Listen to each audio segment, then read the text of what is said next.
Welcome to the Aliens and Cowboys Podcast. I'm Garrett. With me tonight, co-host Joe, Nate, and Nelly. Hey, everybody. Yo. What's up? Tonight, we're going to cover the Taylor Sheridan Wind River, which is our second installment of the Sheridan trilogy. Before we do that, as always, guys, we got some pop culture to go through. Joe, I'm going to kick it over to you. Yeah. What do you got for us? I'm actually going to kind of pull back from pop culture specifically, but I did want to shout out a really cool app and also a podcast. They're kind of related in a way.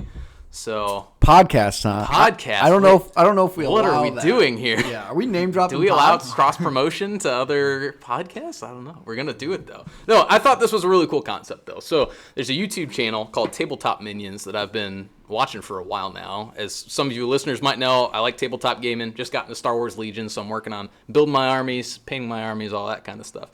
But I'm very fortunate. We get together, we game. We just did some tabletop RPGs last weekend, for example. But not everybody has a solid gaming group that they can get together with, of course. So this app is actually called Game 4. And the idea behind it What's a game for? What's a game for? Yeah. Nate, cheers. Cheers to that. But it's a really cool concept. Not only does this app show you where events are in the nearby area, so if there's conventions, if there are tournaments going on for a game that you might like, you can kind of plug these parameters into the app and it'll show up on your feed. But you can also use it to organize events with other players that maybe you don't know who else in your area plays Malifaux or like some of these other tabletop games. So you can actually use this to organize that at a public place, so it's safe, right? And then you can meet up there and actually play these games that maybe don't have a huge following. So it's like Tinder for tabletop. a little bit.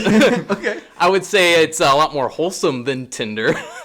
Not as fun though. Well, that's more fun. That's More fun. arguable. Got Yeah. it. No, that's more fun. I would agree. No, that for sounds Game great. 4. But yeah, it's pretty cool. And then they also, why I mentioned the podcast, they do have the Game 4 podcast as well, where they kind of talk about all things tabletop. They also just started their podcast up as well. So pretty cool stuff. So they've only got 4 episodes out right now. Well, we So have it's a little bit- 34. We do. This is 35 35 right right now. here. Yeah. 35 strong. 32 more than we thought.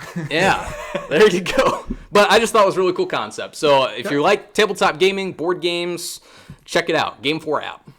Okay. What about you, Nelly? What do you got? Me, just season 3 of Snowfall. Started watching it on FX. Nice. It's about a crack epidemic, how it started in LA. CIA allegedly brought it in. And In case they're listening. yeah, just in case. And then let's see, it has 3 look at my notes here.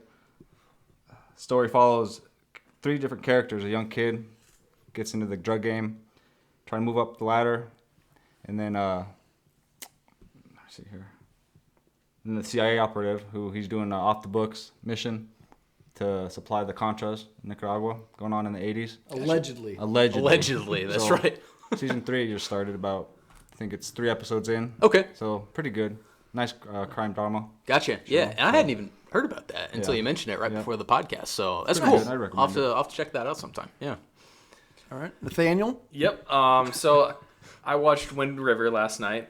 Did my homework. What? So it's fresh in my brain. Well done, sir. Had a couple of beers while I was doing it. Followed it up, and I was watching Snowpiercer on Netflix. Very cool. So if you haven't seen this, it's like a post-apocalyptic. The Earth goes into another ice age, and there's a single train that kind of wiggles around the Earth, and every year it kind of goes around at the same place. And just about like social status, about how people in the caboose aren't treated nearly as well as the people towards the engine, and their fight to get to the front of the train. It's pretty cool. Okay. Never seen it. I know that's on Netflix, and that's got, who is it? It's Chris Evans. Chris Evans, So that's Captain right. America. And we were talking about this before, but you'll recognize a lot of the other actors in this, but they're all kind of character actors. You'll remember their face, but they're not like all that memorable in that sense. Okay. Never seen it. Me neither. Yeah. Yeah. Okay. Haven't seen it all the way through. I did start that at one point, so I should Speaking go back of and watch Netflix, it start to finish. finished season 3 of Stranger Things. Nice, yeah. Not going to do too many spoilers on that. It was better than I thought it was. Definitely better than the second season. Still got to be on the record to say I think the first season's the best. But it's interesting. And Joe, you and I were kind of talking about this a little bit. Yeah. And I just want your opinion on this. How much longer do they take this show? Yeah, for me, I hope they only do one more season. I would love to see one more season to wrap up some, I'll try to remain spoiler-free, some lingering plot lines. Yeah, there's let's an say. after-credit scene, everybody. Yeah, make sure you stick around for that because, I Garrett, we didn't. were talking. You hadn't stuck around for that. Another coworker of ours also had not initially stuck around for that. Yeah. So, stick around for the end credits if you're still getting through Stranger Things 3. But, Let's just go on the one rec- more season and then end it. Yeah, let's is just what go I on the record and say no more end credits because how are Yeah. people supposed to know? In Netflix, Right? as soon as I'm done, as soon as credits hit, they're about ready to take me to the next episode, anyways, of something or Keep the on next binging. movie.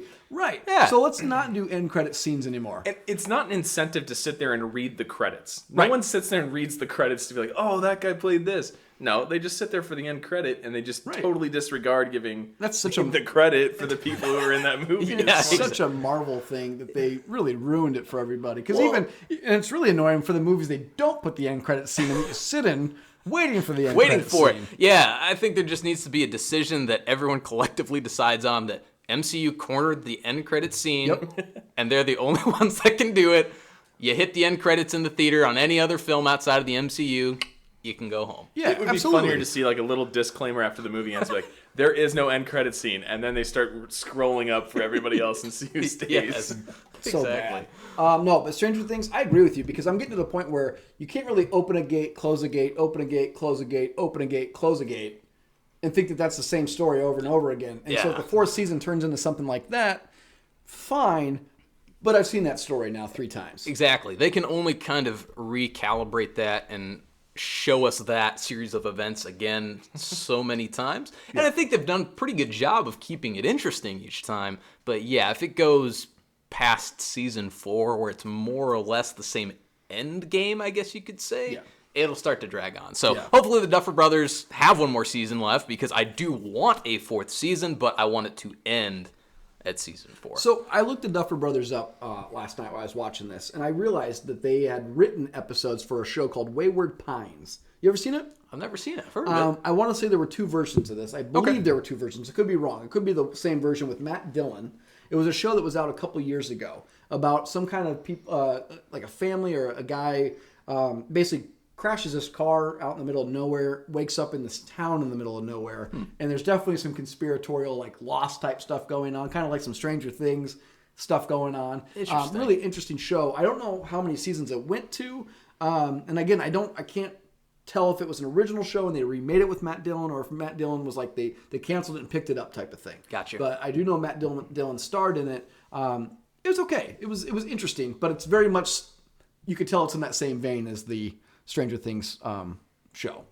So also, just because we talked about, we're doing obviously a Watchmen podcast separately. Yeah. Watchmen for Nixon. Go out, subscribe. The Shameless Boys. plug. Yeah, if we're plugging podcasts, we might as well plug our own. Okay.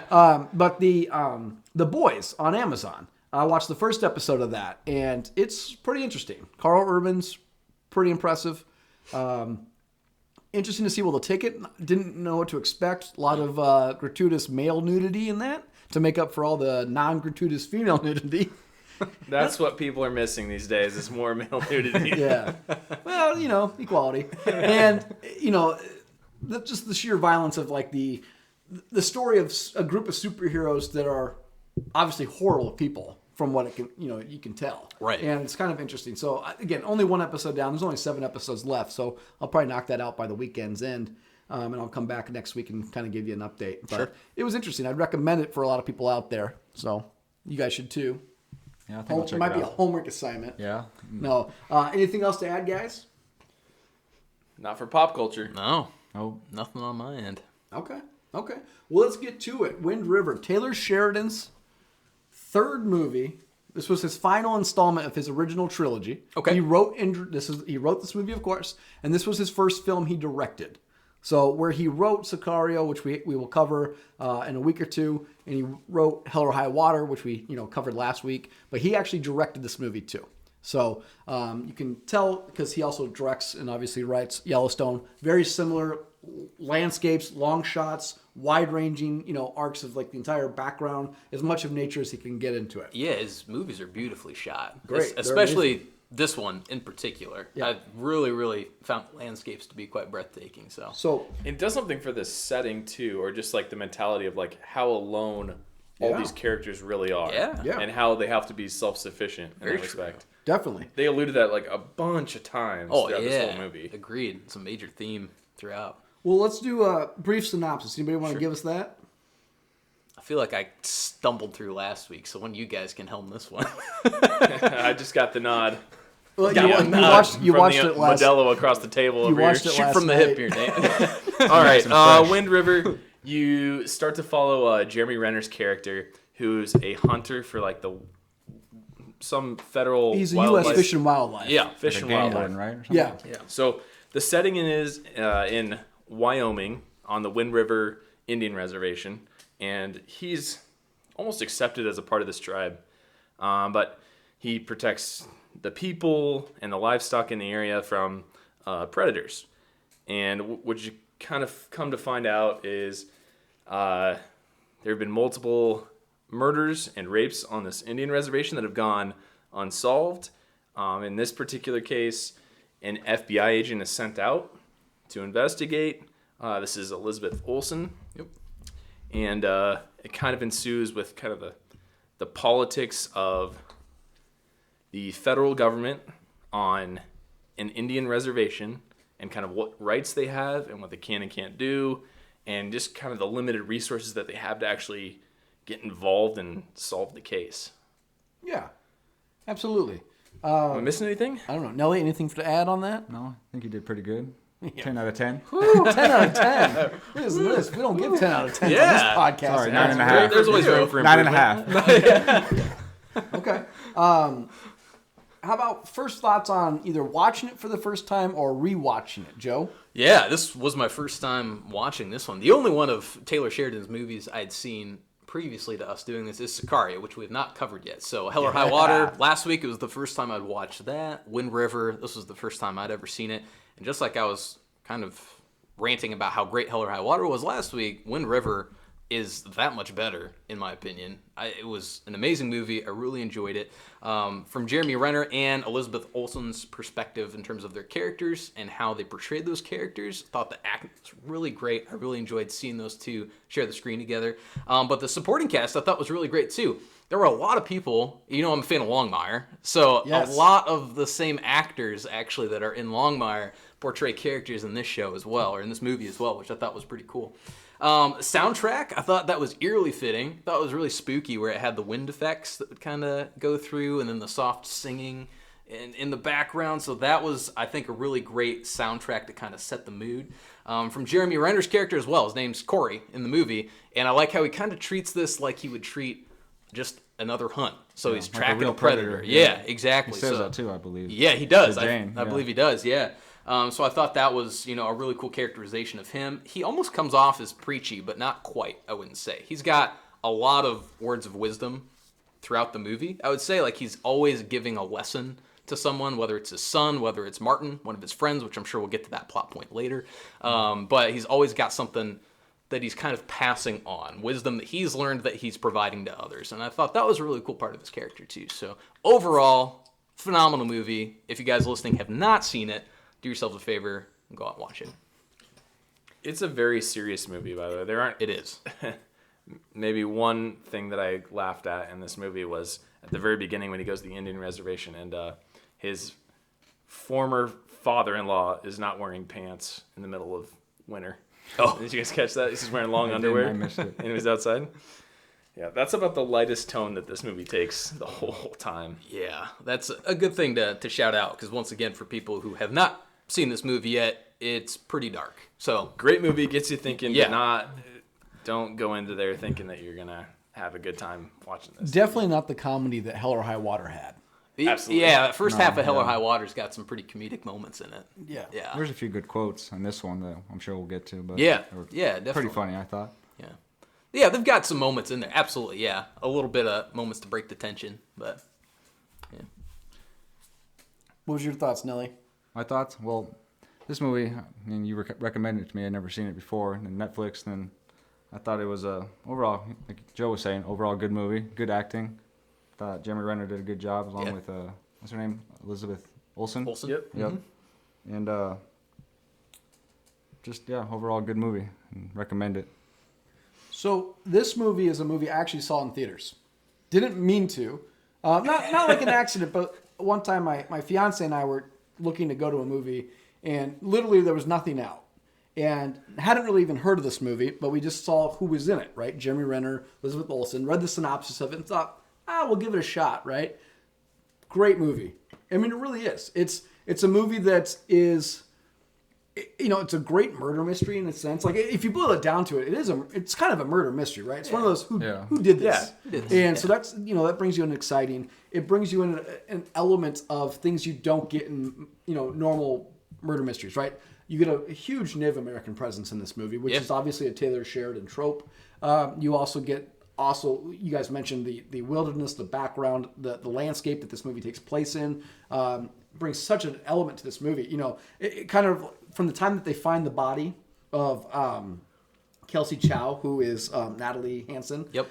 When they find her body and they can't get to her, but they need to get to her because the snow will cover it. And basically the elements will ruin whatever evidence is left. Yeah. When you finally get to John Burtnall's character later, coyotes or wolves can get to it. And then you don't have as much, evidence left. So that was kind of an interesting dynamic that you get in this particular movie that you don't get in a lot of his other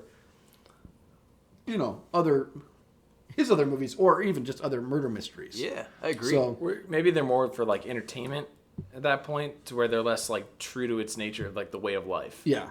Where it's more just there for entertainment, not necessarily entertainment value, I guess, but just for fun and to make it is entertainment, I guess. It's not fun to know that, hey, there's no evidence and we don't have anything to follow. So it's not fun in that respect, I guess. This was also the first Taylor Sheridan movie I saw, though. So, again, by accident, happened to stumble upon him. The other thing that really brought to my attention was Elizabeth Olsen and Jeremy Renner. Yeah. Most people know these guys from the Marvel Universe now. And I'm trying to think, I'll have to look up this, and maybe one of you guys can look this up while I'm chatting here. Did this come out before or after Avengers Age of Ultron? Cool. Yeah, that's a good question. I'd have to double check dates on Because that. the reason why is I was thinking about this as far as Jeremy Renner goes, and I think that this is probably his best movie since The Town.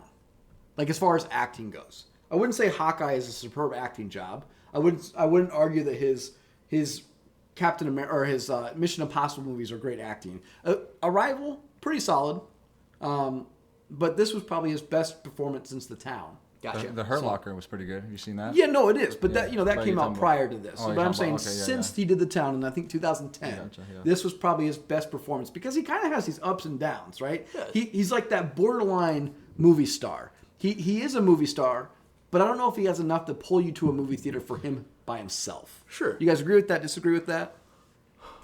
Yeah, I think he does a phenomenal job in everything that he's been in, at least from what I've seen. I actually kind of, and this isn't meant to be disparaging to either of them, but Carl Urban, who we were talking about earlier from The Boys, like Carl Urban and Jeremy Renner, in so many movies, there are some exceptions to this, but the huge mainstream ones, Lord of the Rings for Carl Urban, for example, the MCU movies for Jeremy Renner, they play supporting characters a lot of the time, and they do a great job in those roles. Carl Urban in Star Trek as Bones, for example. I think he steals the show in every single scene he's in. Does such a great job. So I'd kind of put those two in the same category, where given the opportunity to actually be the primary character in their movies, I think they would absolutely be able to carry that. Whether or not they have the star power, Right. That's the real question. So, Right.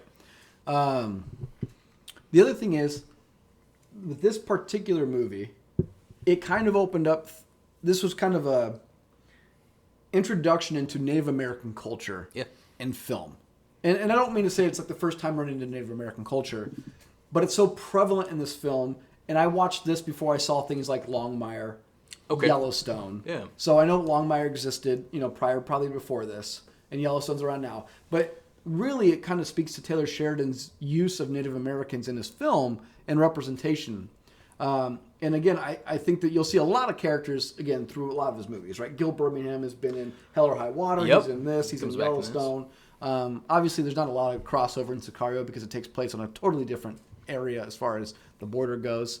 One thing we didn't talk about was how this movie is actually based loosely off of true events. Right. Yeah. Or a conglomeration of true events of Yes.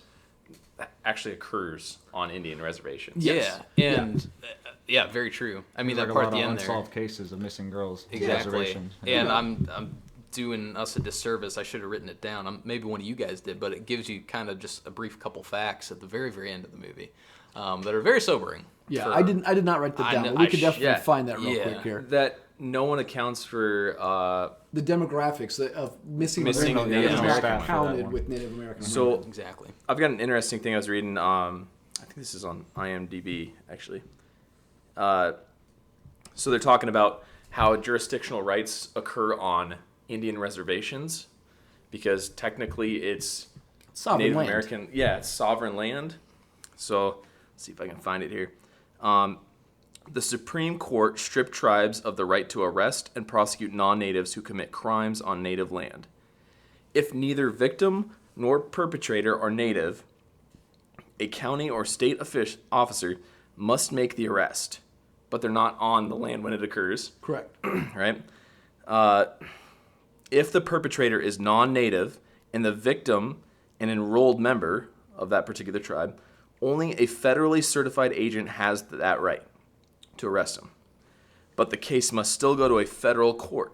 So what they're saying is if you are an American on Indian reservation land, as long as you don't commit anything up to a felony, you can essentially get away with it for free is what I take that for, which is kind of incredible. Like you can go hide out on the reservation?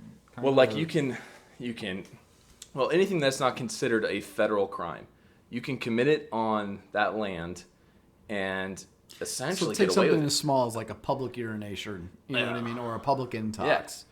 Now, however, the double standard is that if a native of that Indian reservation gets caught doing the very same act and they get caught doing it by the Indian Tribal Police, it actually falls to the jurisdiction of the federal court and someone else. So then the United States government has an opportunity, excuse me, to prosecute at that point. It's very interesting to read that. Yeah, I did find that really interesting. And once again, I'm sure we'll get to it a little bit later, but toward the end, fast forwarding a little bit, where they encounter the group. I think they work for an energy company, if I remember Correct. correctly. But Yep. I believe they're on the actual Wind River Reservation. reservation. So it's very clear that the officers who accompany them out here, and Elizabeth Olsen's character is with the FBI. She's also with a character named Ben, who's with the tribal police. But because they are not Native American, there's that jurisdictional issue. And then the officers they brought for backup, they have no jurisdiction. So it falls to Elizabeth Olsen, who says, I'm the only authority here because she is with the FBI. Yeah. So it's really fascinating. It's like the Wild Wild West. Yeah, it Definitely. kind of is. Yeah, you get a lot of in his later work, Yellowstone, that TV show. You get a lot of that jurisdictional, tribal police, reservation police versus the state and local. You get that on Longmire, right? You do get that in on the show Longmire. Longmire Yeah, on Netflix. absolutely. You get a lot of that where he's basically a marshal and he can't cross over to Native American land really and do a lot of stuff. Or else, sorry, I take that back. He's the only person that can, whereas other people have to stop up to that. They have to wait for them to come out of the reservation Yeah. and have them that way. Exactly. So the other thing this movie does a really good job on, not just obviously shining light on, say, missing women, not counting demographics, right? Probably potentially things like rape and murder of Native American women or Native American, people in general, is substance abuse within the Native American culture. Yeah. And it's really kind of illustrated by Kelsey Chow. Again, she's the victim at the beginning of the movie, her brother.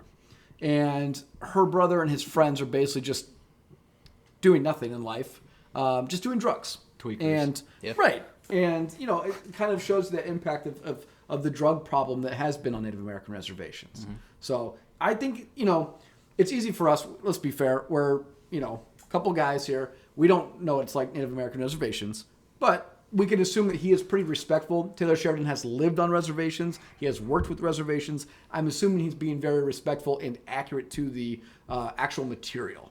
Agreed? Disagree? Yeah, I agree. Yeah, I would agree with that. So I found another fact on this same stuff too. So don't take this for hard. Do your own research and whatever. But what I found was Yeah, don't cite us. and I'm not going to cite anybody. No. What I was reading here is that American Indian women are raped and sexually assaulted at a rate 4 times the national average. and they're 10 times more likely to be murdered than the average American. Those are statistics that are crazy. Yeah, It's nuts. it is. Yeah, it's definitely a movie that it makes you think. It really At makes least you brings kind of you want light to where like you might want to be interested in like looking into something like that. Yeah. And saying that's why is that? You know. Yeah. Yeah, which is, I think, again, speaks to Taylor Sheridan bringing light to a subject of, that we don't get to see very often. This movie was well regarded, very popular at the time. I take it back. I won't use the term popular. Successful. Had a budget of $11 million and it made $45 million. It unfortunately came out during the time of the Weinstein sexual allegations from Harvey Weinstein. Gotcha. So it kind of helped, bad timing, obviously, for this movie's release because he was attached to the movie originally. There's another. I found just a statement on that where the writer-director Taylor Sheridan contacted the interim chairman at that Weinstein company, and he said, "You guys will receive no other future compensation for my movie. You'll remove your logo from it from any future airings," and they totally agreed to it. So props to him. No, absolutely. The one thing That's fantastic. The one thing that Taylor Sheridan, from all the interviews I've actually read of him, and I've read a couple lately, he's an extremely stubborn, proud, respectful person, and he, like I said, he might be extremely stubborn. What he believes is what he believes, and we'll get to that a little bit later about some of the debatable topics that I want to talk about at the end. So he catches a couple criticisms here and there for this particular movie and his movies in general. But before we get to that, let's go to casting changes. Are there any changes you would make to the casting of this movie? Nate? Hold my hand up to get called on by the teacher. Tardy. So you guys thought the acting was pretty good. I have some problems with Elizabeth Olsen as the FBI agent. Okay. I find that hard to believe. Hard to believe what? That she's this, I'm out to do right. And they do mention about how young she is, about how that's a problem, and she's the young person on the force and has to get shipped out to Wyoming. But it's hard for me to see her as an authority figure. Okay. That's just my opinion. You're obviously, welcome to your opinion on that. I would disagree though. I appreciate your PC answer. Usually Joe and I disagree, so this is great. No, I think she did exactly what she needed to do, which you acknowledged as well, to be fair, Nate, where she is newer. So I think that is part of her characterization, that she herself is struggling to show that she's the authority there for this investigation. But they also, I think, make a point to point out the fact that she's flying in from Las Vegas? Correct. I believe. Yeah. She's from Florida. Yeah, exactly. So, and the snow and everything in Wyoming, these temperatures are not anything that she's used to at all. And then she gets made fun of a little bit, actually. She goes into once they're on the reservation, they go visit Martin's family, which is a character you meet later.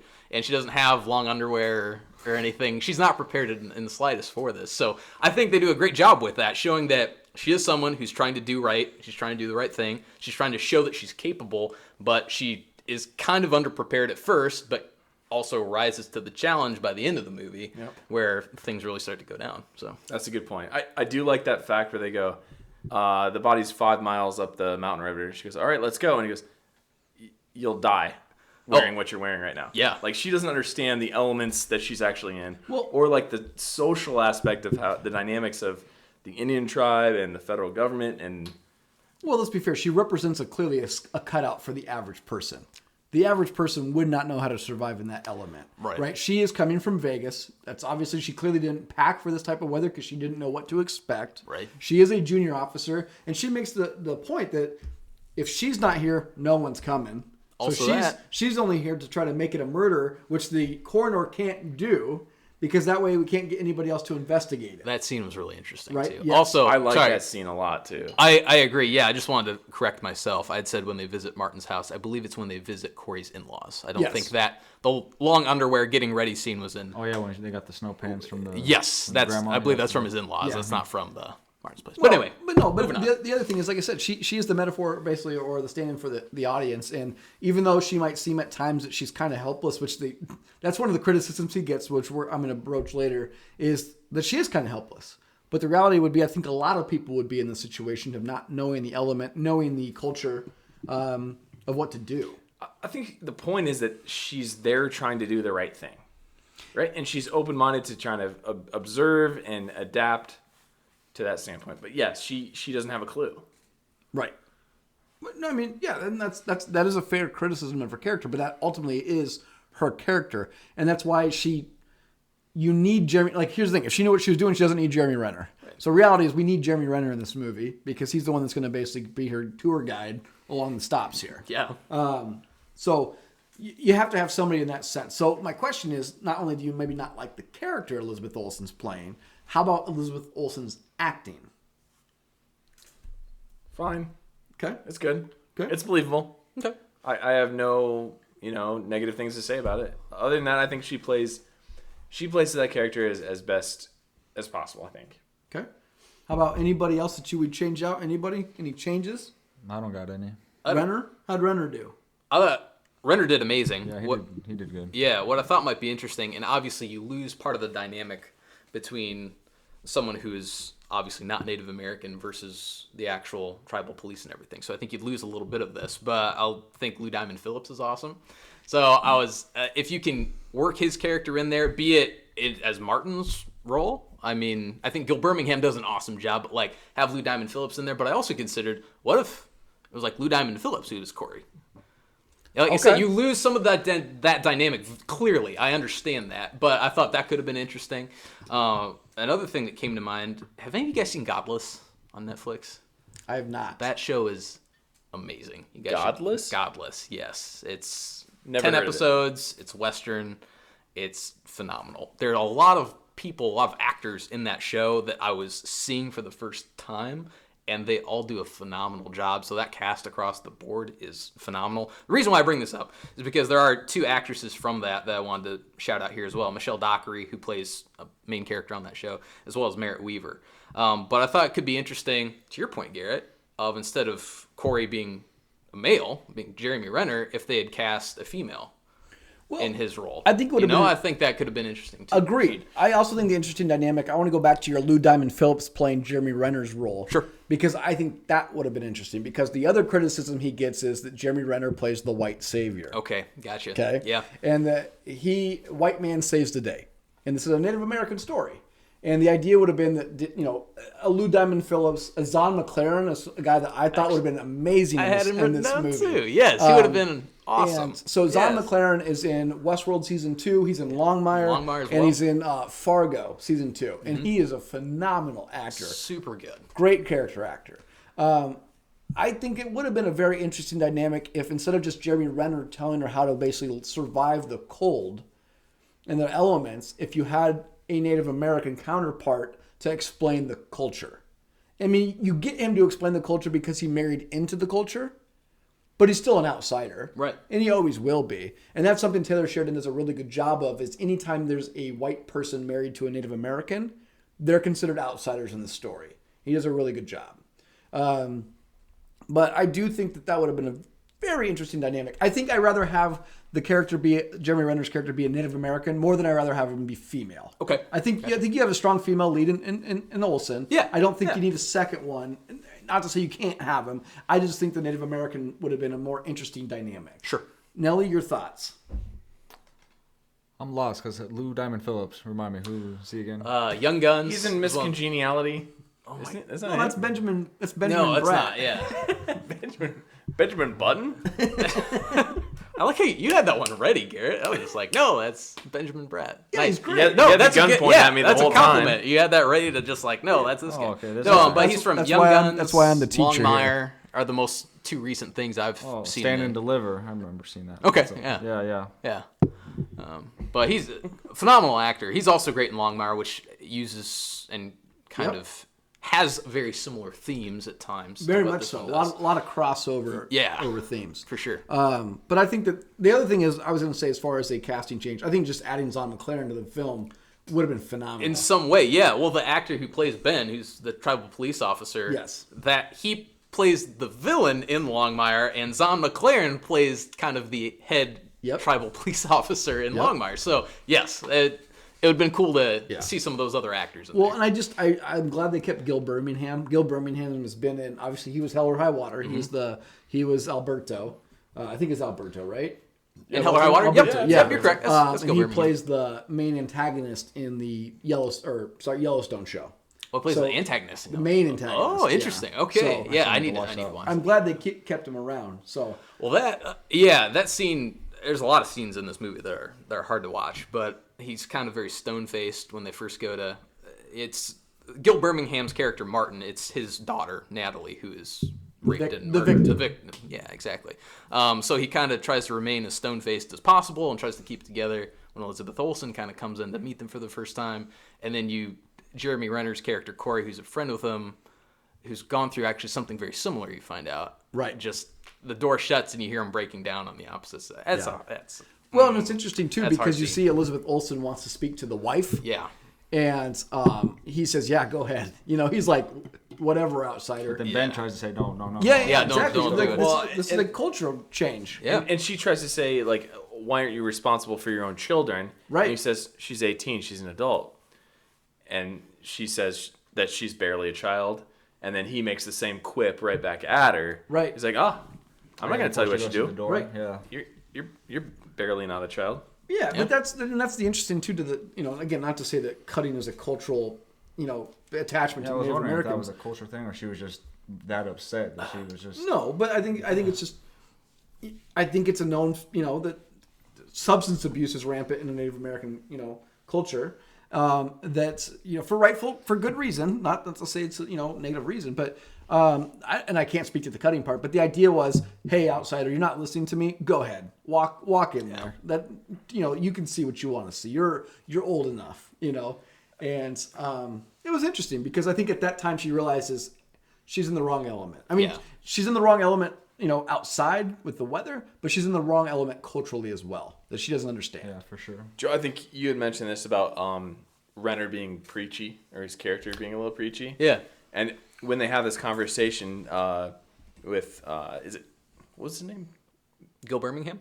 Yeah. Martin? His character's name's Martin. Yeah. Yep. They're sitting there on the porch, and he starts, his daughter and both daughters were best friends. Yeah. So, and he had previously lost his daughter, so he makes the comment about you need to take the pain in order to embrace the memories of a lost one. Like, you need to accept what's occurred in order to move forward and enjoy the memories that you did have.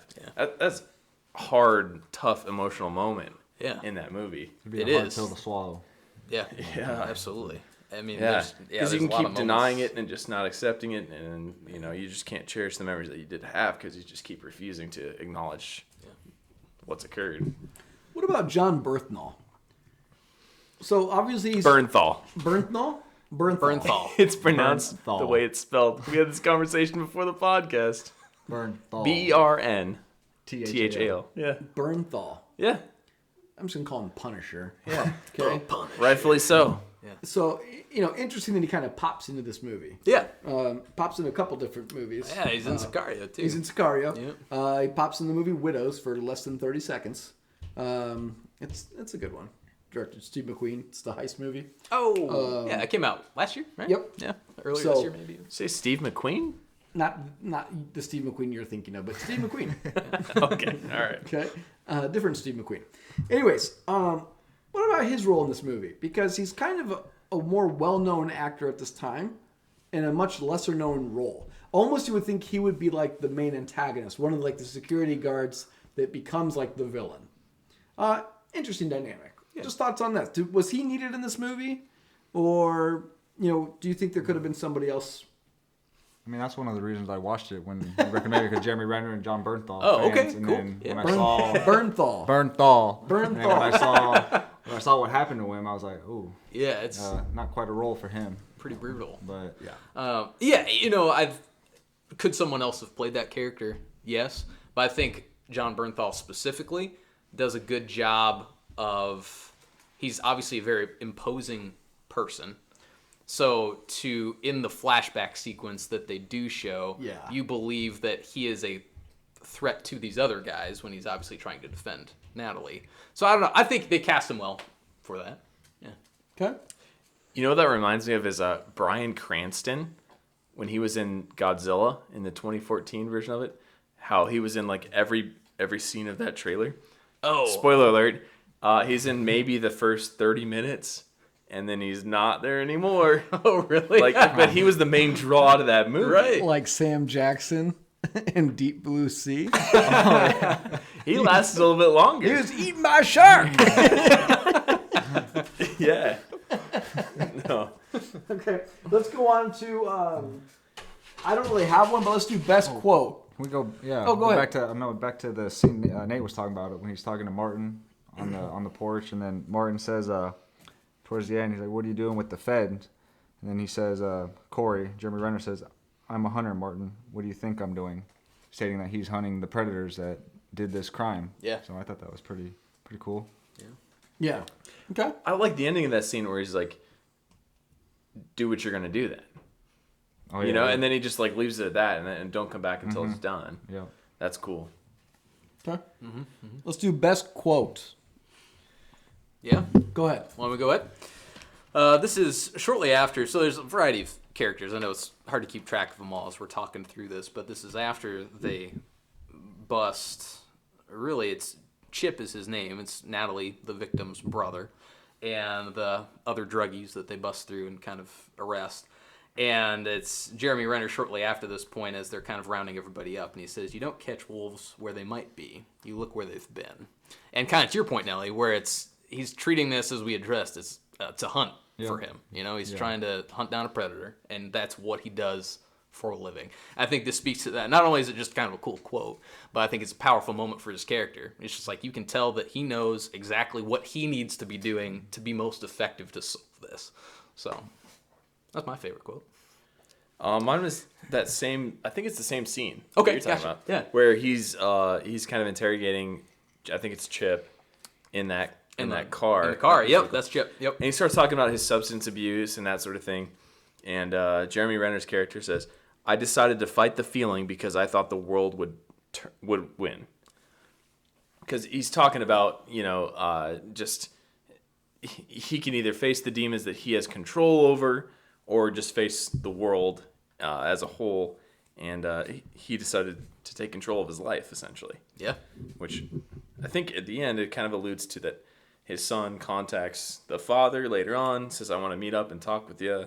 So hopefully it had an impact. Right. Yeah, and that's another part of it too. So once again, Martin, Gil Birmingham's character, it's his daughter, Natalie, who was the victim at the outset of the movie, and Chip, the brother. They have a very kind of strange relationship due by and large to substance abuse and how that's kind of torn apart their family. So yeah, absolutely, Nate. I think that at the very end, that's a great way to kind of tie things up, where Martin says, "Hey, yeah, Chip actually called me for the first time in a year. He wants to meet up." And so you get a little bit of a silver lining at the end of the movie. No? Yeah, I got a few. Actually, when he's in the corral with his son, after he's done riding the horse with his son at the beginning, Renner says to his son, "So what do you think about that, son?" And then his son, Casey, says, "That was pretty cowboy." But then Renner says, "Nah, son, that was all Arapaho." Yeah. And I thought that was pretty cool because teaching his son to be proud of that Native American heritage, be proud of it. Yeah, I didn't even pick up on that. Yeah. That's good. That was a powerful scene. And then, Nate stole mine. The one Renner says, "The body's 5 miles on the snowmobile. I'm afraid you'd be dead by the time we got there." Oh, yeah. And then the other one I thought was pretty funny when Jane asks, "How well do you know this land?" He's like, "It's my job," and under his breath, "Because it is." Yeah. So, yeah. I got a Jane one too. It's probably more of a throwaway line, but I think it's a very interesting and telling part. That basically she's saying that Native American police have 6 officers to patrol a land the size of Rhode Island. Yeah. And so if you think about that, when we talk about this entire film, the entire culture of potential things like crime and drug and substance abuse, there's really not a lot of reservation police. And they really don't have a lot of jurisdiction. They don't have a lot of control. They just can't because they can't be everywhere. And it's kind of interesting too because they have to go by snowmobile because you can't get from point A to point B easily. You have to go around 30, 40 miles. Yeah. It reminds me of Hell or High Water when he goes, "Can you get me up there?" And they have to backtrack 15 miles around to finally get to a spot to cross over. And that's what's really neat about these movies is the basically the actual like geography plays such an hindrance to people's actual progress. And I think that that's something that's great too. Again, she's 6 officers for such a large piece of land. You can't police that. You can't police that and stop all possible crime. No, there's no way. So, again, it's a throwaway line, but I think it's very interesting because that's how she convinces Renner to come help her. Yeah, very true.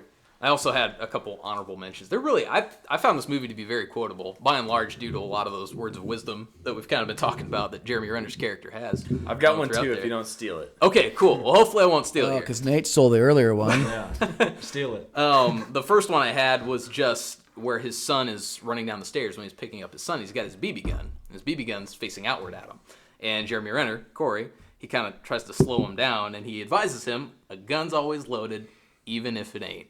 And that's the first rule of gun safety. That's the same thing my dad told me growing up as a kid. And it's just, once again, in terms of establishing Jeremy Renner's character, Corey, throughout the movie, you can tell that he's very paternal. He very clearly cares about a variety of people throughout this movie, and he imparts these little words of wisdom to everybody, So I really like that line. I thought it was a great thing to have actually as a line in the movie. You stole one of Nellie's quotes. I'm sorry, Nelly. That was my top quote too. Oh, was it really? Oh God, I thought you'd shared all yours. This topic is called Steal Nelly's Quotes. I'm so sorry. Nate, you share your That's other why I one. do like 5 quotes. New category. Can you steal what Nellie's going to say next? All right, I'm gonna try. Yeah, you go next. 'cause I So want this is the to steal first. yours. This is the first time Corey, Jeremy Renner's character, meets up with his ex-wife, and she says, "Who was the victim today?" Because she knows he's a hunter, and he goes something like, "Looks like it's gonna be me." Oh, Just how they start the conversation. Nate. I like that. Okay. Any other quotes? Nope. Okay, how about... Oh, you go ahead. Nope. No, it's fine. I mean, we're kind of, once again, we're going through a lot of quotes. I didn't actually write this one down because it was quite lengthy, if I remember. But basically where he's talking to, I believe it's Elizabeth Olsen at the time. He says, someday you may have kids. And the gist is you can't even blink. So he clearly blames himself. When his wife and him were still together, they'd gone out together for a date, essentially, to meet up kind of impulsively, it sounds like, and left his daughter, 16 at the time, to watch their son. And his daughter ends up being killed as well, found in a very similar situation as the victim at the outset of the movie. They never fully tell you what happens to his daughter. You're supposed to extrapolate over clues.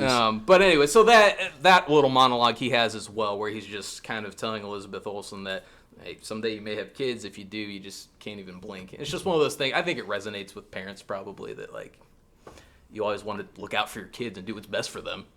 It's tough. So let's go forward. Other category. Best scene. I'll let someone else steal my thunder. I think this is a dead giveaway. There's one scene in this film at the end that let's hold off on that. So let's exclude that one for now. Okay. Wait, which one? Are you kidding me? If you're talking about the one I think you were talking, that's my best scene. I know. I'm sure it's everybody's best scene. So let's hold off on that scene, and let's pick any other scene in the movie. Go for it, Nate. I'll do one just for the dialogue. It's towards the end of the movie, after the scene we're all talking about and thinking about. And Jeremy Renner's character, Corey, is talking to Elizabeth Olsen in the hospital. Oh, yep. Excuse me. And he says, you either survive or you surrender to the conditions, to people, to life itself. It's kind of the alluding line there. Excuse me. And then he says, wolves don't kill unlucky deer. I like that line a lot. Yeah. How's that not your favorite quotes? It should have been. Maybe it should have been in the top. There's just so many What's he quotes say? to choose They from. kill the weak. Is that what he says? Only the weak? Yeah, I didn't write down what he wrote, but I really like that. And then I told you guys I was going to mention this, but someone mentioned to me the meaning of scapegoat. So if you guys have watched YouTube videos of fainting goats, right? Yeah, I've seen You spook them and then literally they the fainting goat, and they faint. and the nervous system locks them up and they Hold fall on, over, right? but before you finish this, I'm prefacing you're this. watching movies about fainting goats on YouTube? It's the YouTube trap, man. Yeah, You just click YouTube next. rabbit hole. You YouTube just click rabbit hole. next. Suck you in. Does your wife know you watching these? She doesn't need to know. She barely lets you out of the house to do the podcast. I know. This is the gift. How about little less goats, little more podcast? So let me finish my story. Yeah, right? you go. You run with So this, Nate. scapegoat, right? Yeah, It's like it's typically used in political terms or something else where you pass the blame onto someone else, right? Right. But the point is, fainting goats, right? When you scare them, they lock up and they fall over for the most part. The point was that you would have a fainting goat in a herd of sheep or something that you were, or any type of livestock. When a predator was around, they would get scared, they would lock up and fall over and be the easy prey to allow the rest of the herd to get away at that point. Oh, okay. So, I don't know if Okay. that's true or not. they It made did a that on hell of a purpose, lot of you sense think? to me. That'd be. Yeah, on purpose. They're fainting on purpose, That you would sacrificing purposefully have fainting goats in your herd mixed in with the rest of whatever your livestock Oh, I was. gotcha. That they would just be the easy prey, and the wolves would go and attack the fainted goat that unfortunately locked up and get the rest enough time to get away. It's such a horrible evolutionary response to deal with a threat, isn't it? Yeah. I mean, Well, unless you're bad way attacked to by play a bear dead. and then you want to play dead. well, I yeah, guess. that's true. So there's like one instance where you're like, okay, this is going to be beneficial. Yeah, exactly right. Like, why is that a good evolutionary response? I don't. Interesting. I don't know. That is Probably- interesting, though. Probably playing dead, but he's just so locked up he can't get back up. He's like, oh, I'm screwed. Yeah. Oh gosh. We'll put the research department on yeah, that there one. we go. We should get some interns. If you want to intern, email resumes at aliensandcowboys@gmail.com. There's no rate per hour, but the experience is exponential. It's Yeah, Nate will incredible. write you a letter of rec. through the roof. Let's Go ahead, see. Joe. Best scene, yeah. Well, okay, I'll put a pin in the one I think we all have. It sounds like. So I'll go to the one then where Corey, Jeremy Renner, saves the day essentially. So fast forward, we kind of recapped earlier, but this movie kind of culminates in a firefight, shootout between. There was a firefight. There was a firefight. Name that movie. Boondocks. Yes, William Dafoe, Boondock Saints. Yeah, Another good one. another good one. Yeah, agreed. Not covering it. Movie's overrated. What? Oh, it's a hot take. Okay, hold on. Yeah. We'll circle back at some point We'll to ignore that. that comment. Yeah, exactly. We'll let that slide, Garrett.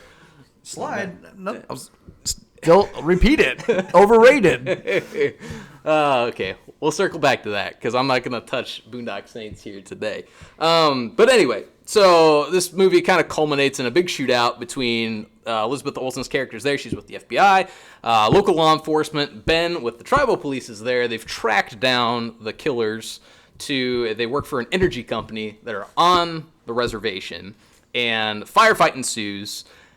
Everybody's getting shot. It's looking like the bad guys are going to probably win. But of course, Jeremy Renner's character has been tracking throughout this series of events. So he is not in the firefight. And then as things are about to go down, you see the bad guys just get sniped. And they can't tell where it's coming from. And it's because Jeremy Renner's just perched with his rifle. And he's picking them off. He's saving the day. And that white ghillie. Just hold on. camouflage. Yeah, the camouflage, yeah. You didn't pick the scene, but you picked the basically like the back end of that scene. Yeah, well, fair enough. That's Okay, what all right. my favorite scene was like the part immediately. Yes, Okay. following that. So sorry if I encroached on the favorite scene territory that everybody had. I'm assuming where you started was the start of my scene. Where the local police start to signify that they're getting surrounded. That they're taking position, like tactical positions Oh, they're around flanking them. him, he says. Why are Yeah. you flanking me? he Yeah, says. why are you flanking me? Yeah.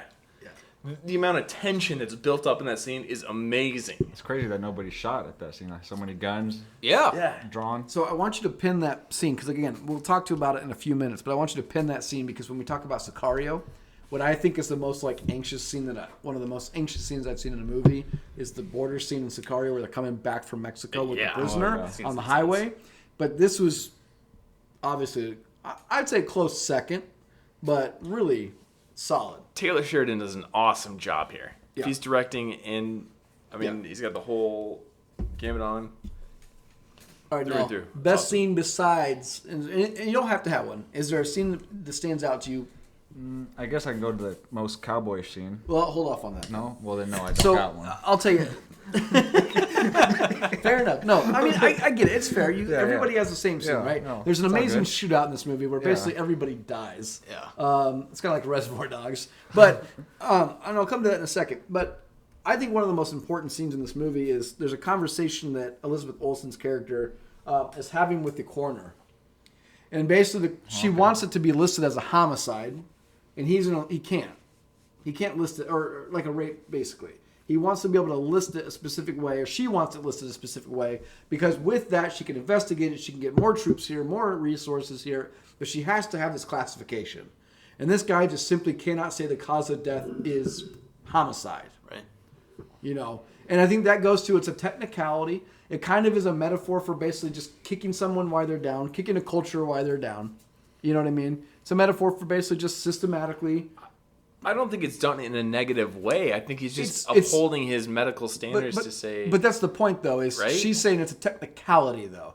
That you could say that she dies because of, asphyxiation or inhaling or freezing to death. But essentially she's dying because she essentially was raped and run for her life, through the elements. And so she's basically, it's almost like a homicide here, that had she not done that, she would have been murdered. Correct. Yeah, that's an interesting And so way to look at it's it. kind of a viewpoint that, and I think he's using this to say, these technicalities might be keeping these, this culture down a little bit. Like, this is hurting them in a way that it doesn't need to. Like, the irrationality of just saying, sorry, the real cause of death was A, not B. Even though B happens, A only happens because B happens, right?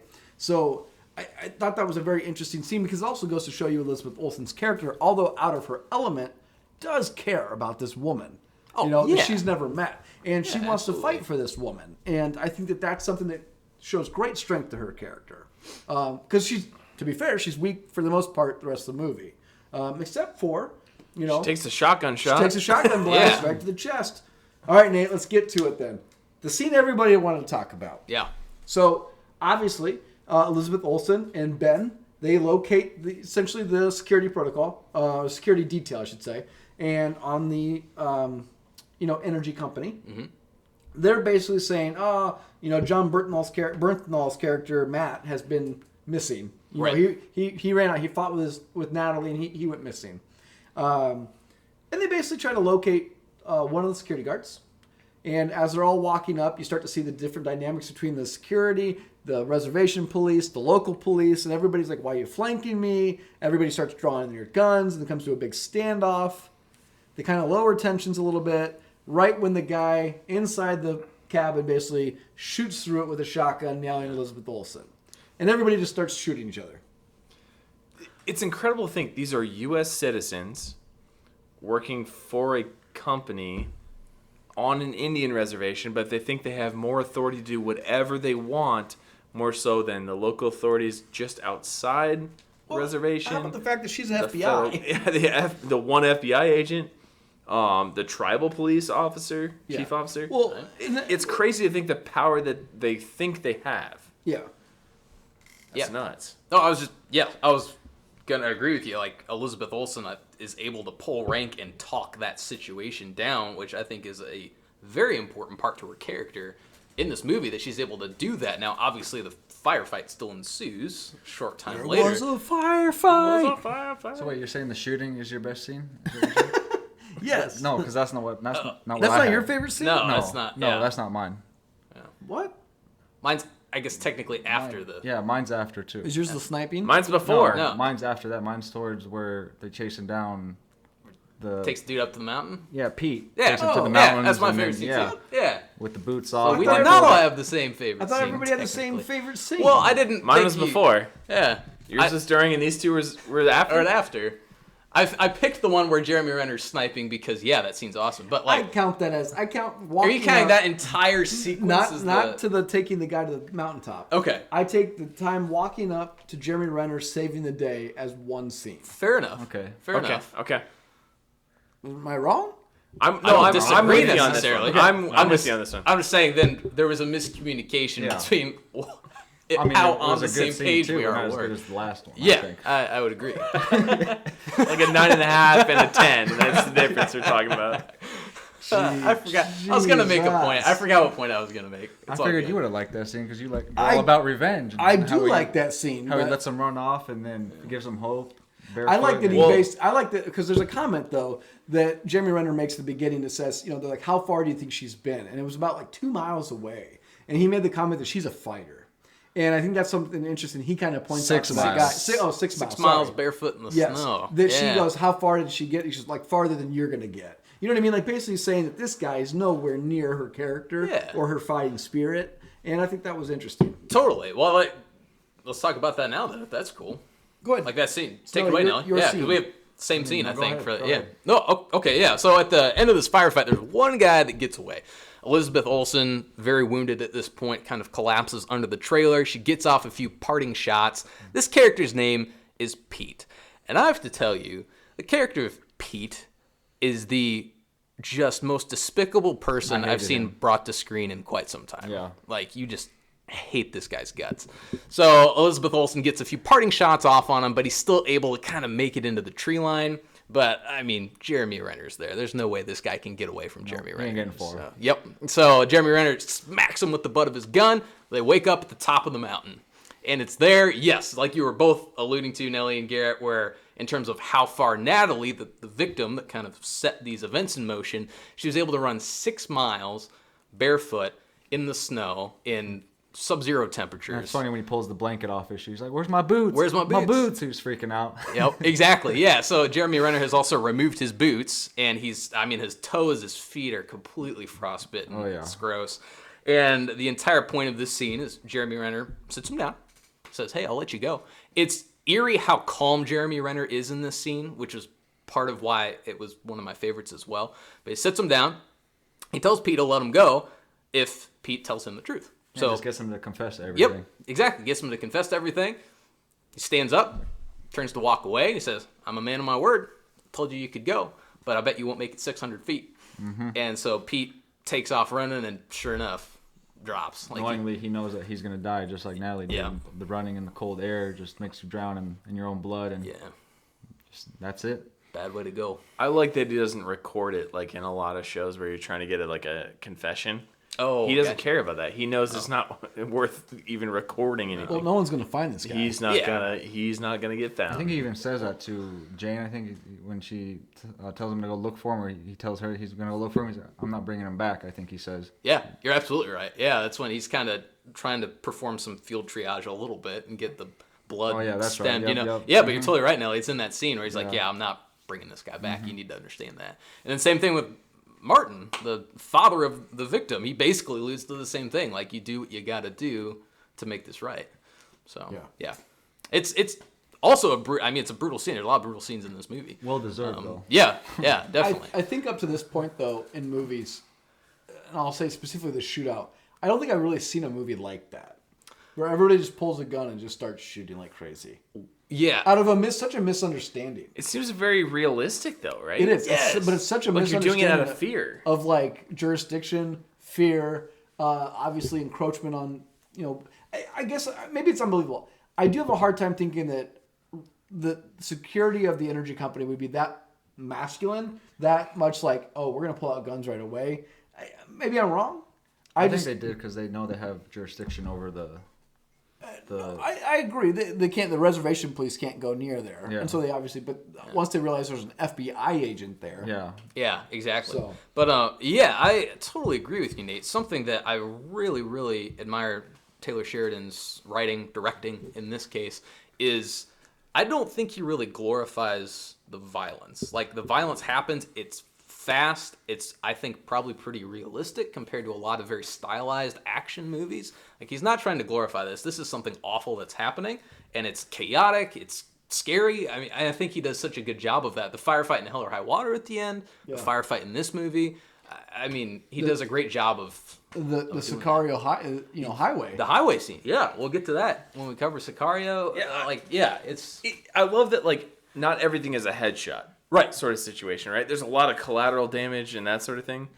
and the number of rounds that they're firing off. Like, they're freaking out. They're not just doing like bam, gotcha. Like, one shot. No, it's- they're in fear. just- They're just Not a Yeah, lot. like Not a in the lot of tree. John Wicks over here. Yeah, they're not a lot of John Wicks out there. that's Although for I will sure. say Elizabeth Olsen with that one dude in the trailer, she smokes him so good. Just Yeah.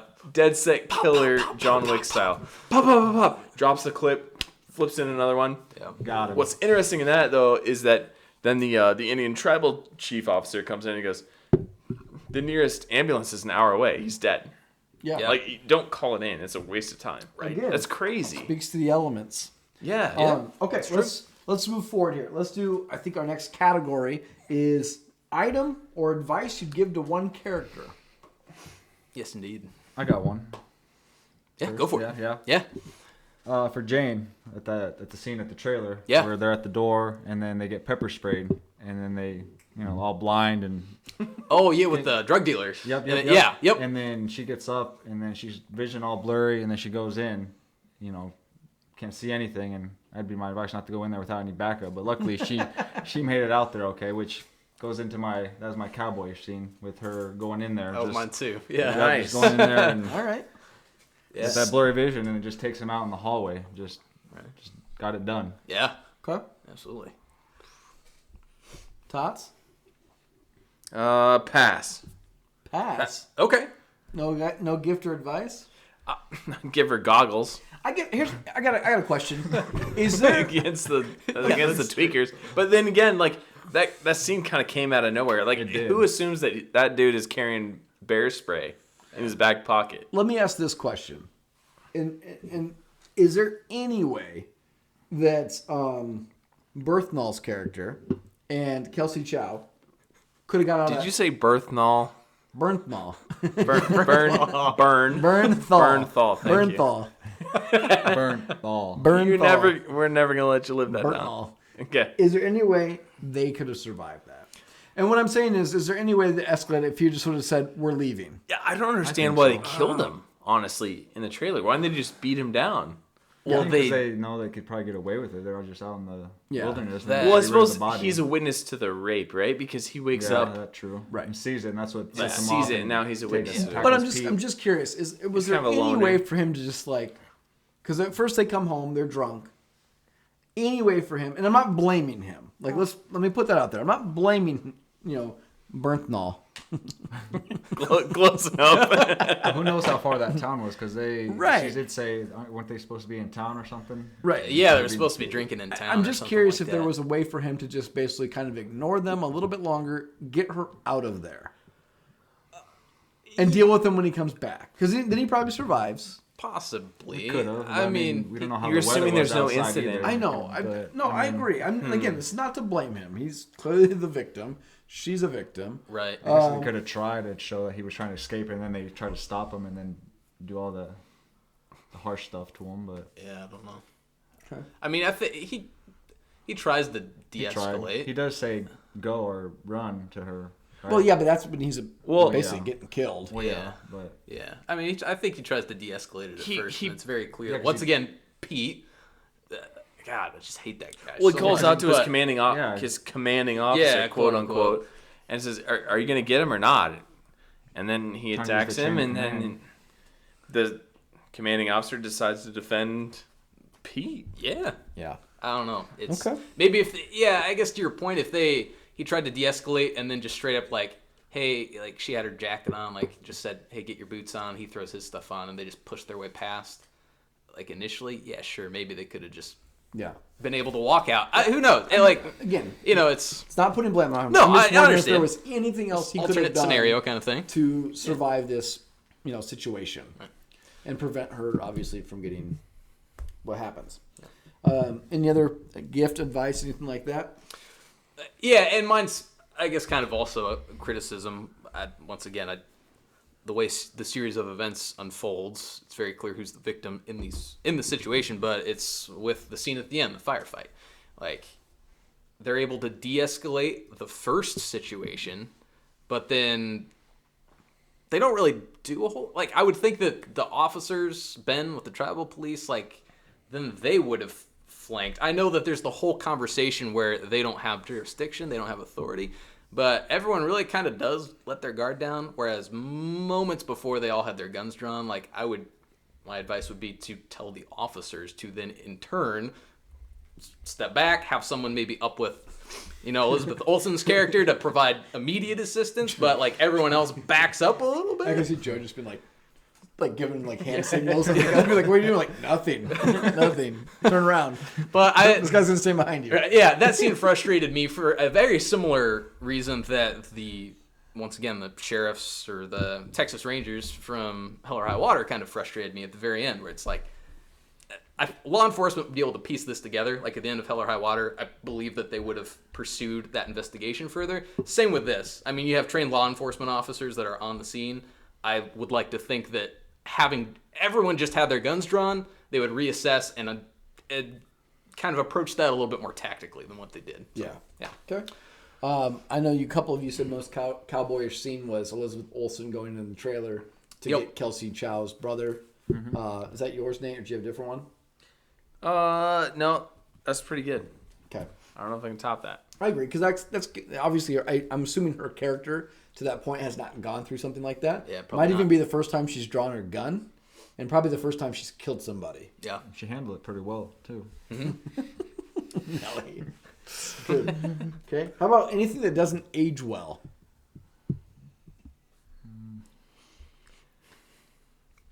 Maybe not age well. One criticism I'll say is Jeremy Renner. His sniper, his barrel is so short when he carries that. Like typically when you see movies, the barrel of those sniper rifles is like 3 feet long, right? But it makes very practical sense that it is what it is. And I was wondering Go ahead, And I think Joe. that's a Hollywood. Yeah, I'm waiting. Yeah. I was waiting for Joe as soon as you mentioned his gun. Get maybe me. he can answer my. Go ahead. No, but yeah, go ahead, Nelly. No, same with the rifle. I kind of was wondering when he's shooting through the trailer how they just blow back so far. Kind of questioning what caliber is he using, especially with that short barrel. Right. I'm not sure. Maybe. I mean, You might know? I don't yeah. know. Well, I don't know the exact gun he's using in that scene. I know it's a lever action, Yeah, so yeah. they can be chambered in a variety of Just the way it blew them different back, things, kind of. but- I mean, Yeah. I've got an explanation for that actually. Oh, go for it. They show a scene of him making his own ammunition, and they said that he is making his own ammunition because they don't make commercial ammunition the same high velocity, high okay. powder content I must have that missed he that. does. So I don't really know what I'm talking about here. I'm oh, just that makes repeating. sense, though. But he has to make his own ammunition at a higher velocity and higher powder content than what's commercially available to him. So that makes a lot of sense once Yeah, you read that that, kinda but when you're explains watching it. the movie, you don't really know. No, yeah. When Yeah. I saw it happen, I was like, what? But then when you mentioned that makes sense. That could make sense, yeah. Especially if you're going after larger game Yeah. and you're on your own and you don't know For sure. exactly what it is that you'll be dealing with. And it makes and- sense, like from a manageable standpoint. You want a smaller barrel if you're trying Exactly to carry that. it through the brush and whatever. And that's why. I mean, he's not a military sniper. He's wildlife officer, essentially. So I think that having the shorter barrel, especially with a lever action like that, it's a pretty common hunting rifle that he has. I think that it... Yeah, what? You guys are motioning. Halo sniper. Oh, gotcha. Yeah. Yeah, he's not walking around with a big Barrett 50 cal or something like that. So, no, that made total sense to me. It's easier to transport, so when he's on a snowmobile, he can slide it in his case. He can transport it easily that way. When he's carrying it kind of across his arm, like you see him, he's not whacking into tree branches or tree trunks and Exactly. stuff like that. Yep. So, no, that's a very practical choice. Obviously, I do not know. We could find out. It's Perhaps not very what- Hollywood, but it's what they very carry, but realistic. It's very too. realistic, I would say. I would have to imagine anyway. I don't have any facts to directly back that up, but Another thing I picked up on movies might just be nitpicking, but they had really good weapon discipline. How they had their finger on the side and no flagging with the barrel, like the sun did coming down the stairs. yep. Because bugs me. I don't know, because I'm a gun guy too. Nice, In other yes. movies where they got the guns out and they'll have the trigger or the finger on the trigger, kind of just gets me. Especially on the revolvers with the hammer. If they cock it back, they still have their finger on the trigger. All it takes is just a small little bump to make it go off. So it Yeah. kind of gets me when I watch videos with gunfights like that. But Totally. this movie did pretty good on it. They had good weapon discipline. Yeah. Just- Good thing to call out. One callback to Hell or High Water. They talk about a 500-yard shot. Like, what was it? The movie with, what's his face? About a 1,000-yard shot. About how it's nearly impossible. and how Shooter? American Sniper. American Sniper. American okay. Sniper, right? 1,000-yard shot. I mean, a couple people. With Chris probably. Kyle? That one? Yeah, Chris Kyle. Yep. It's been a while Oh, since I've seen gotcha. it. But they're talking about, I can take you around the back or whatever, but it's still going to be a 500-yard shot. And he's like, just get me up there and figure it out. I don't think a Joe Schmo can walk up there, take a 500-yard shot, and still hit its target. Are you saying Jeremy Renner's a Joe Schmo? No, I'm saying Jeff Bridges is a Joe Schmo. Oh, from Hell or High Water. Oh, Yeah, right? 'Cause I he takes- gotcha. What? Yeah. He's like, get me 500 yards away, and I'm going to take a shot at a pineapple. I don't know if you saw it, but he actually shot the guy right in the head. Headshot. Yeah, One a shot, pineapple one from shot, 500 yards away. One shot, with one wind. kill. It was 500 yards. That's what you said. Yeah, they're saying it's 500 Probably yards. 600 yards. Okay, you one-up me. Who wins the movie? I put down Elizabeth Olsen. Nice. Defend that. Just because at the beginning, she shows up looking lost, doesn't know what she's doing. They're making fun of her, and they didn't expect help from the feds to begin with. Ben doesn't, but then she survives 2 firefights and it solves the case. I mean, Strong argument. strong. Yeah. Yeah. Okay, I'm assuming, Nate, you don't want to argue against this because your opening statement to the movie was anti-Elizabeth Olsen. You know what? Nelly makes a compelling argument. I don't know. I'm on his bandwagon right now. To be fair, I did write Jeremy Renner down, probably to be biased, and then finishing the movie, I was You like, can't no, always- she played pretty. Yeah, it's kind of boring to Badass take the role. main protagonist Yeah. to be the hero every single time Yeah. with our category. So I'm with Nelly on this one. Okay. What about Bernthal? Boom, roasted. From a moral aspect, No, I got sure. the- he no. fought for what was right. No, I got the name right. You did get the name right. Hey-o! Up Good top! job. a-holes over Good here. job. All right, Joe, Touch go five. ahead. Yeah, Touch five. I did pick the obvious one. I picked Jeremy Renner. Nobody picked Taylor Sheridan. I had him written down as well. I mean, this is his first. what that's worth. This is his first movie he directed. Yep. It's true. I guess I 'Cause always you- think an actor. I guess I didn't think of the director. You could put the composer if you wanted to. Really? Okay. I'll look at the casting at the end. But for me, watch the credits. Yeah, I mean, I don't maybe think I really take for granted because I've never taken a film class about like the respect you need to give it to a director as far as the shots and the angles and how they're taken and the pull in and pull out. And I don't even know what I'm talking about. I think what's interesting too is I think he was writing the story, and you can find some interviews about him writing the story. But this is a story he didn't let anybody else direct. If you think about his first 2 movies, he wrote these scripts and let other people direct them. This was his story, start to finish. It was his touch, his cast, his creation.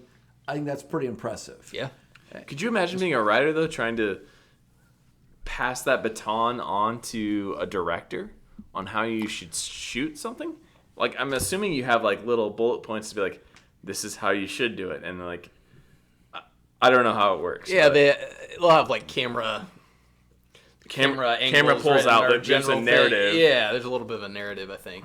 Also, have never studied film, just for the record. Yeah, me I'm neither. talking like I'm trying to know what I'm talking about. I don't. We might be but I 4 think- film critics because it's our jobs since we started a podcast. Yeah, that's right. We're almost professional film critics, but we've not taken Give me the camera. any film That's classes. it. Yep. Nate, get him behind. Get him behind. Get You're him one of outta those. here. You know, cut. You're gone. You're gone. Okay. How about pretty hard to reboot this movie. Yeah. Pretty hard to give it a sequel. It is, but I would be interested, genuinely, in seeing more of the friendship between Jeremy Renner's character, Corey, and Gil Birmingham's character of Martin. It's very clear they've known each other. Their kids were friends for a very long time.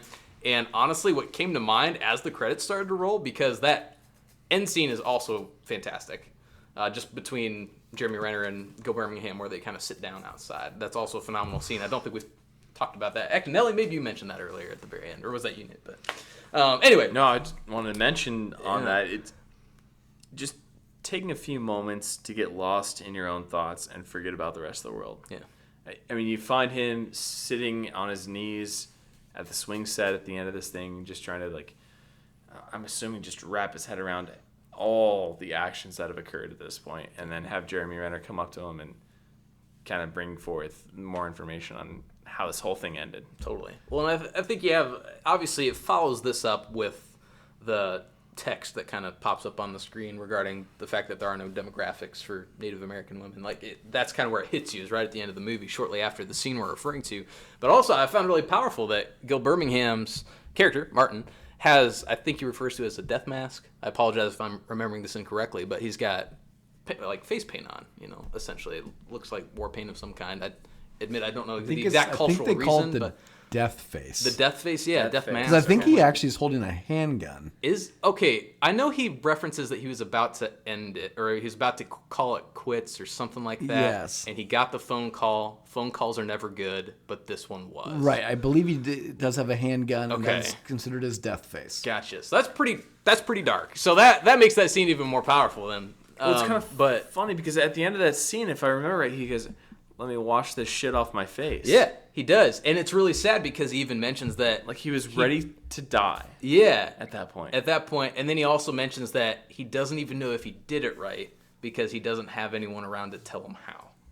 Like that this is a cultural tradition, I would imagine, that is being lost. And that's unfortunate. it's just a really powerful way to end the movie. And obviously it's, like I said, a little bit of a silver lining, because then you also find out that his son, Chip, is wanting to kind of get back in touch with him. And then it kind of ends the movie with Gil Birmingham asking Jeremy Renner, like, if he'll stay around or if he has a minute to stay with him. And he says, "I'm not going anywhere." And it's then pans away with the two of them kind of staring off into the distance by the swing set. Really powerful way to end the movie. Good. Yeah. Okay. Where would you rank this movie? Give it a number. Give it a number. I gave it an 8. An 8. I'm going An 8. 9s on this one. 9 out of 10. I really like this movie. It was very good. 4 gold stars, 3 thumbs up, and 3 +1s. What's the conversion chart on that? I don't know, get the calculator out. I'll have to walk us through the numbers on that one. You got to be in the right mindset to watch this movie. Yeah, I'd give Absolutely. it. You do. I yes, agree, that's- Joe. I give it a 9. Last category, Joe. Would this movie be better with Walton Goggins? I'll say yes. What role? Okay, and I agree, I'll because say everything's yes. better with Walton Yeah. Goggins. What role would he play? One of the security guards for sure, I think. He'd for sure be that good lead security Nice guard. curveball now. Yeah, I agree with you, man. That would be like that lead security guard I is think kind of he'd be how I good, just envision him. 'cause, He'd be good there as a villain role. I don't necessarily think he'd be great as Corey, but what are your thoughts on if he'd do well as the protagonist? I can't see him being the protagonist in this movie. I can't either. No, I just not. Let's be fair. He is a natural villain. He is great. Does at it being a very villain. well. Which, by the way, Or he's a coming. support character, Yeah, very Right, enthusiastic. which he's coming in for a special guest appearance in the Righteous Gemstones that's coming with. Oh no, is he Yes. really? So I listened to a podcast with Danny McBride on it the other day, talking about how they've come up with how they sold this idea of this TV show as the trilogy to the Danny McBride story on HBO. And how they needed to have it. But he talked about bringing in Walton Goggins as an actor, and I think he says he's an actor that can kill it on drama and he can kill it on comedy. And if you've never seen Vice Principals, it is a phenomenal show. I like it better than Eastbound and Down, personally, and I think it's because of Walton Goggins. I mean, he's great, and I think him coming in, Nelly, you're 100% correct. Him coming in as the head security guard would have been awesome. Really would have upped the stakes. Yeah. But obviously, he can't do that. That security guard, though, the head security guard, actually is in Yellowstone. I recognized him. I couldn't quite place the actor. And I haven't seen Yellowstone, so it's got to I be a haven't character either. actor Is it from on- other stuff. Is it on Netflix or is that?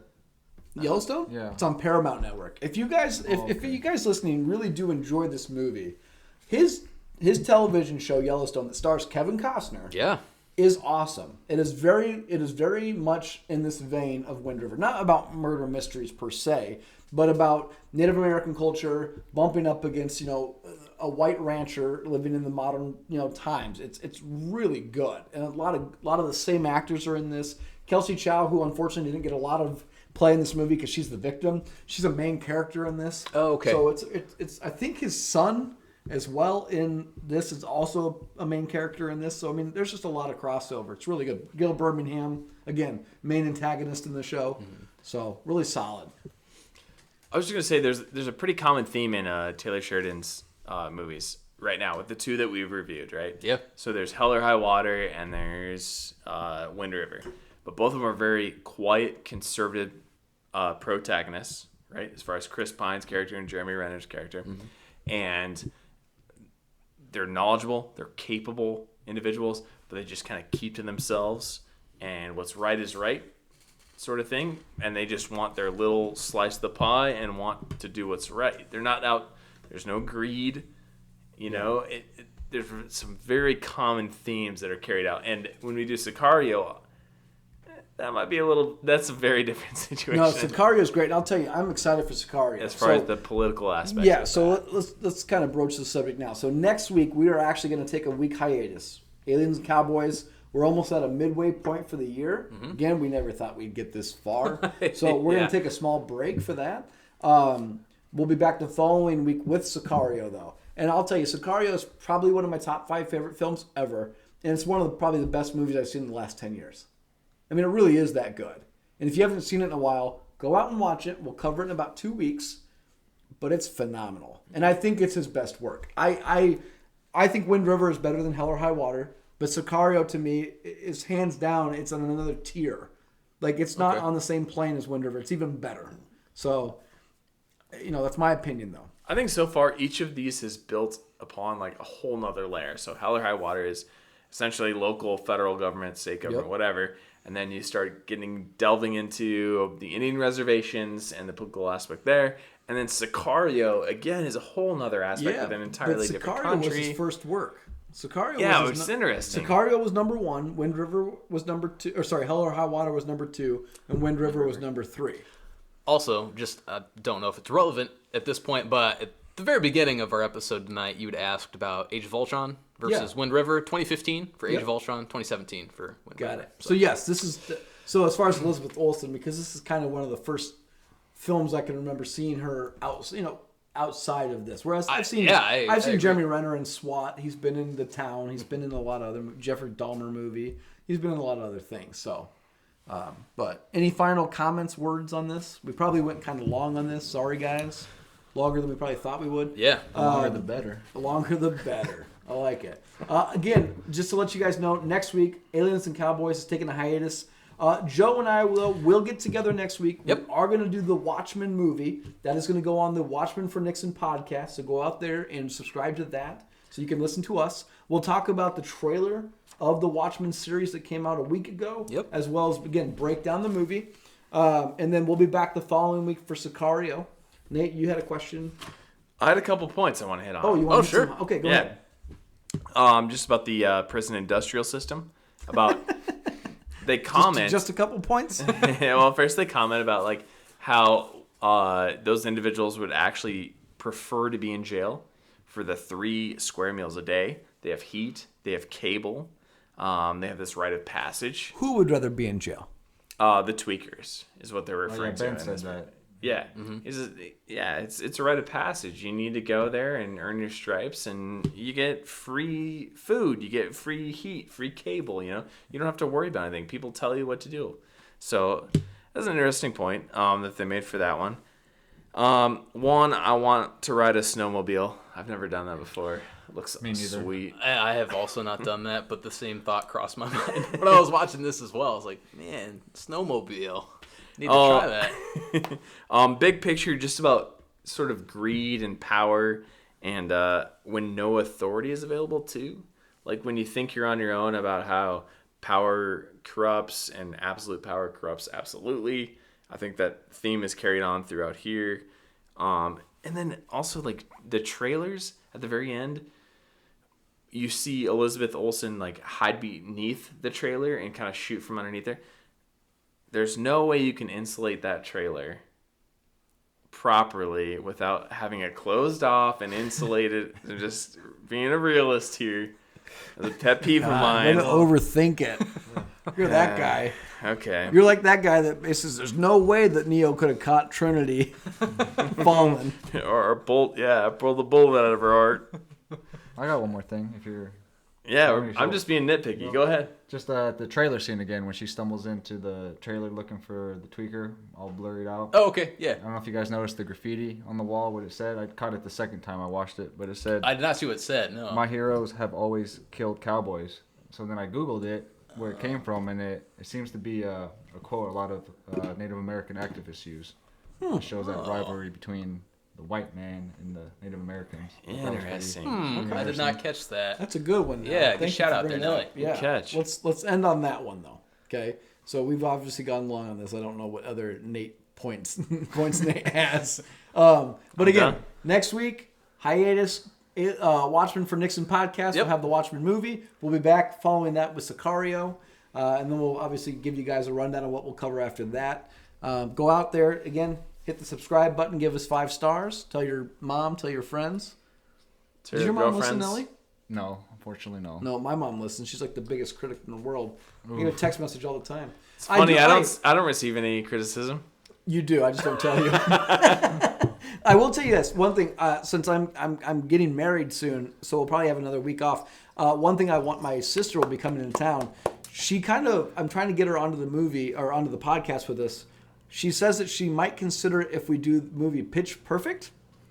So we might have to do Not Pitch. familiar with that one. Is that sci-fi? Yeah, not Pitch Black. Pitch. just kidding. Pitch. That's the one with Vin Diesel, no, right? This is a comedy musical about acapella. It's actually It's pretty a funny. it's a chick flick.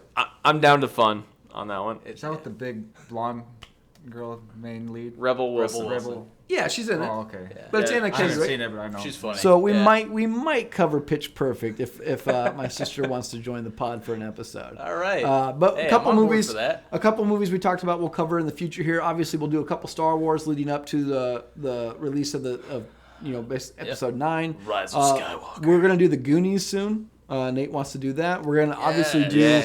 Mad Max Goonies. Fury Road. Yeah, I better believe it. Because for some reason it's considered the greatest action movie of all time, which is Because it is. blasphemy. With like Haven't 10 lines of dialogue. Yeah, I don't know. So good. ridiculous. But other than that, like I said, subscribe, 5 stars, leave us a review, tweet us at Alien and Cowboy on Twitter, or What do you guys email wanna us hear? at aliensandcowboys@gmail.com to let us know. Again, go out and hit the subscribe button. Watchmen for Nixon. We'll have the Watchmen show coming up. Until then, we'll see you guys in 2 weeks. Cheers. Cheers. Cheers.